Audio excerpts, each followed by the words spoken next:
Hello, everybody. Today's review is going to be is going to be a show called Helluva Boss, which I believe is from the I guess I don't believe it's from the same creators that did Has Been Hotel. Now, unfortunately, this show didn't really enjoy it as much as Has Been Hotel, but I feel like this was just the show that had a little less structure to it and a little less storyline. Like, don't get me wrong, the stories were there, but it just felt like there was too many small storylines going on along with the main one that it just kind of seemed like they were trying to do too much in certain episodes. So I only gave this one a 7 out of 10, or Has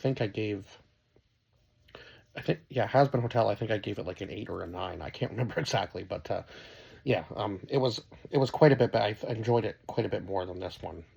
So yeah, this one was kind of mid-tier for me. Now, there was a lot of chaos, and I feel like the chaos kind of took away from some of the more serious parts of the story, and then again, there was like chaotic moments that they used kind of, I felt like, as filler, um, and weren't really needed when it seemed like there was a solid storyline there, but they just weren't grasping it enough, and then sometimes they just used like a lot of chaotic filler to kind of distract you from the fact that maybe that storyline didn't work or whatever. But yeah, it was sometimes a little confusing to follow, but I just felt like there was so much smaller stories along with the big main story that, they were trying to pull it in too many different directions at certain points, and it just kind of, um, unfortunately made the show a little bit more dry than the other one. Now, of course, there's a lot of relationships going on in the show too, so I mean, there is quite a few stories to follow. So I guess maybe they had an idea and then kind of just ran with it, and then it kind of got a little too chaotic at certain points. So they were like, what can we use here to kind of distract from the fact that maybe this wasn't the best in this episode, but we can maybe redeem ourselves in the next one. Now, again, I will say the second season felt a lot more personal than the first season for sure. The first season, you're kind of just slowly getting, I guess, introduced to everybody, and it was a shorter season. Like, the first season was only 8 episodes, and the second season, I believe, is 12. And then there was just this one-off episode where they just like pull off this random job to kind of, I guess, introduce you to the characters a little bit. So yeah, it was kind of interesting to see, and I'm not really sure. It looks like it's greenlit for a third and fourth season. When we'll be getting those, I don't really know, but yeah, I will probably go back and watch those ones anyway, just to see if where the story goes, because they definitely left it off on a like Stolas not being able to see his daughter and so on and so forth. So we'll go over the cast list before we get into anything else, because there were a few points to touch on, obviously, throughout this show. So we had Brendan Rogers as Blitzo, or Blitz. He always keeps saying that the O is silent because he used to work in, I guess, the clown business. So I guess you could say like the circus essentially is where he worked when he was a kid, and then when he got out of it, he decided to be an assassin. And he has like a whole bunch of clients that come and ask him to take out these targets.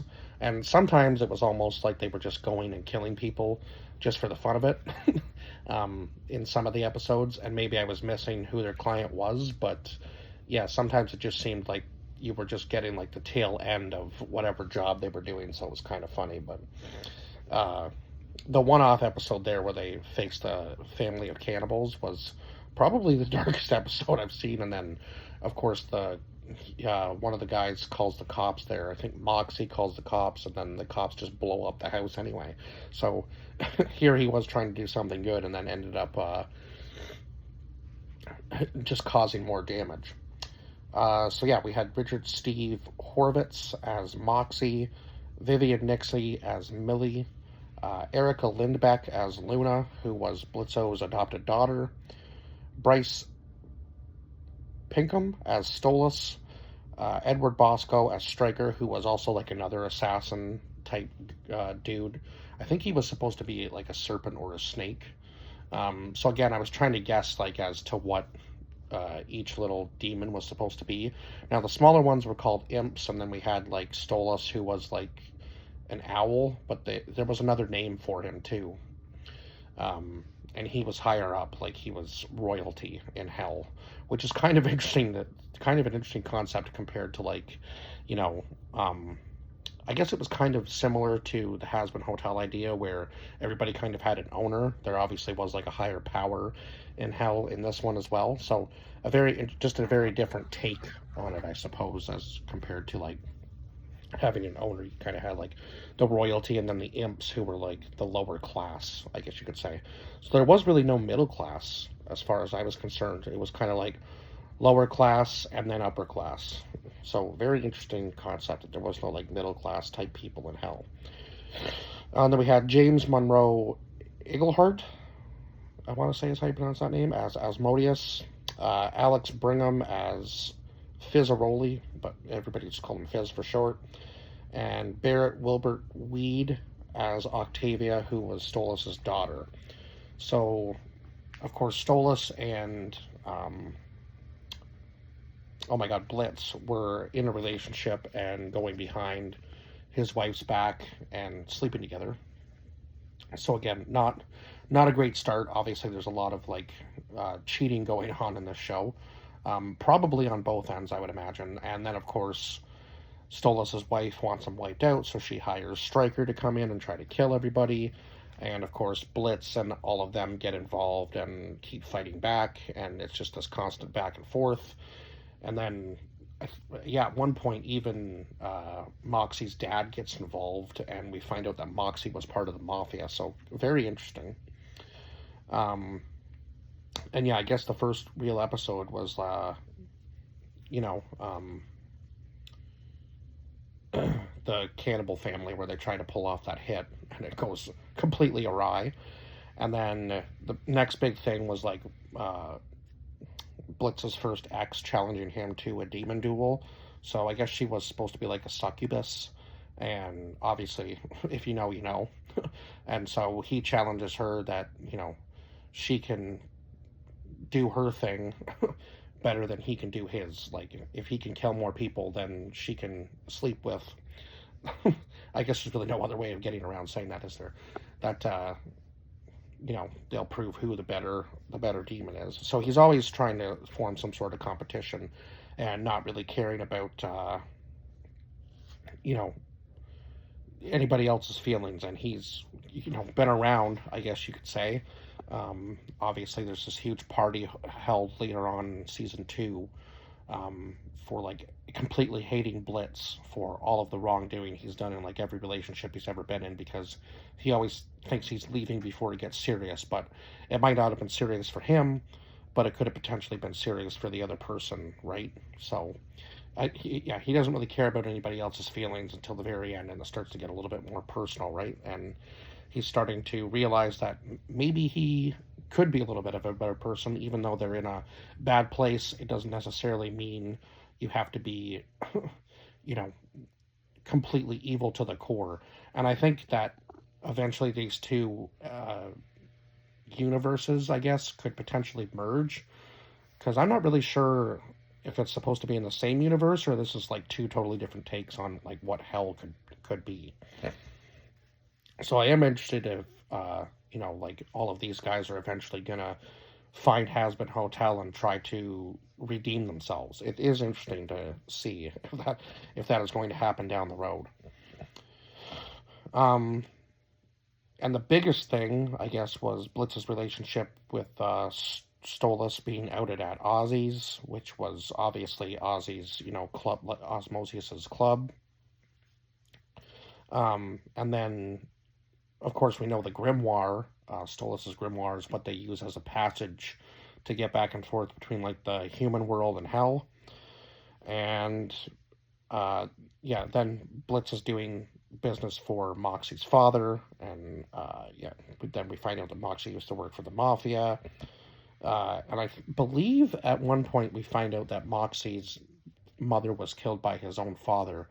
And I guess I don't really know exactly what she did to cross him, whether I just missed that or what. But yeah, I think he was just trying to prove a point that, to Moxie, obviously, that this is what could happen if you cross me, like you're going to die, essentially. So he just thought that, he could control everybody, and turns out that he can't, because Millie comes in and just absolutely wipes out his whole crew, and then takes Moxie away anyway. So yeah, but his father was always trying to find a way to, I guess, get rid of him after that, because he found his son as an embarrassment, which is kind of sad, because all these relationships seem so broken throughout the show. Even Stolas and his daughter, eventually, she just kind of goes, you've lied to me before, and I can't forgive you for that, and you chose Blitz over me, sort of thing. Now, I don't think that was truly Stolas's intention, and he was taking drugs to, make himself feel happy, but he wasn't doing it because he didn't love his daughter. He was doing it because he was clearly trapped in a relationship that he just didn't want to be in, right? And it is unfortunate circumstances. He was always trying to keep Octavia happy, but he should have just been honest and truthful with her about what was going on, and I'm sure she probably would have understood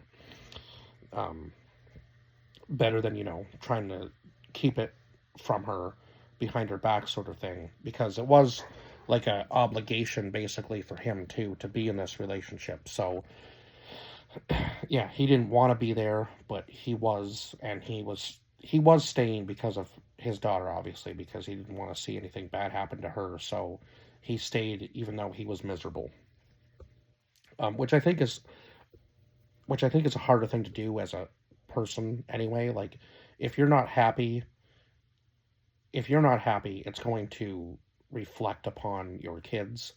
So the best thing to do in a toxic situation, no matter what, is, if you're not happy, leave.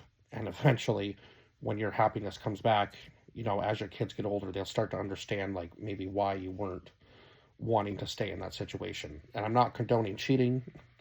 Like, I think what Stolas was doing was wrong, obviously, because if you're not happy, that's not the way out of a relationship either. It's cheating is not the way out, right? Like, you should never do that. Anyway, if you're not happy, just leave, and then go through the process, and then find your own happiness again. That's the best way to do it. Do not cheat. So then at one point, Stryker captures Stolas, and of course, Blitz never comes after them because he thinks that Stolas is like this higher power and can't be hurt. He finds out the hard way that Stolas can be, and I think, obviously, I can see that Blitz is hurting from this a little bit, because he doesn't really want to, pour out his emotions. He wants to feel like he's this big, tough guy, even though he's smaller than everybody else. And it seems to be, yeah, I don't know what it is, but it seemed like the shorter ones were always trying to, or the lower class were always trying to, I shouldn't say shorter, because that doesn't make any sense. It had nothing to do with height, but the lower class were always trying to prove their toughness, right, to the upper class. So, yeah, I guess he just didn't really want to seem like he was weak, even though showing your emotions isn't necessarily a weakness, right? So yeah, it was very interesting that he finally came to terms with who he was at the end of the second season. And then we had the Demon Hunters, of course, that had captured Blitz and his crew at one point in time, and they were creating a portal to hell, and they threw the angels in there to try to take out Blitz and his team, and they failed. And I guess they had sent they had tried other methods, sending other people through the portal. And I'll let you watch the show for your own entertainment to see that, I guess, because yeah, it was wild, some of the stuff they decided to do. Or I guess the people that they decided to send through was a little crazy to me. Like, yeah, I was like, oh my god, why would you do that? So then when Stolas is like starting to slowly realize that, he just he wants a relationship and not just, sex, he asks for his grimoire back, and gives Blitz this Osmodeus crystal to use to travel through to travel from hell to the human realm anytime he wants. So that was pretty cool. So now they can go back and forth freely, and it's not, illegal anymore, because Stolas had to come save Blitz from execution when they found out that he had been using the grimoire as a passage to go back and forth.